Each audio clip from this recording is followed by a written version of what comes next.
Hej alle sammen, og velkommen til Susanne og Lotte. Jeg er Susanne, Og jeg er Lotte. og vi vil gerne præsentere første afsnit af vores brevkasse. Oh yeah. Ja. Okay, Lotte, du har første spørgsmål. Ja. Det første spørgsmål er, kan jeg putte en gren op i næsen? Altså, jeg vil nok svare nej.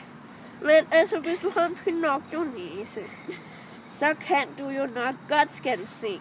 Jamen, der er træ inde i hans næse, fordi han er lavet af træ. Jamen, så udhuler du den bare af busemand. Okay. Andet spørgsmål. Godt. Kære Susanne og Lotte. Min kanin spiser karklud. Det er et problem, og jeg ved ikke, hvad skal jeg gøre. Altså, der er den der kur mod kaniner, der spiser håndklæder. Og håndklæder og karklud, det er så næsten det samme. Så altså, prøv at bruge den. Og hvis det ikke virker, så skal du bare lade være med at købe karklud. Okay. Lotte, over til dig. Ja, nu er det her med vejret, og det ser ret mørkt ud.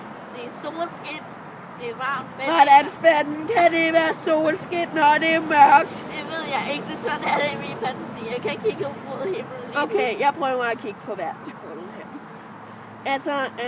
Altså her i Kina, der skulle det gerne være torden. Men på Grønland, der sneer det. Og hvor du befinder dig nu, så kan den være koldt eller varmt. Okay, videre til sport.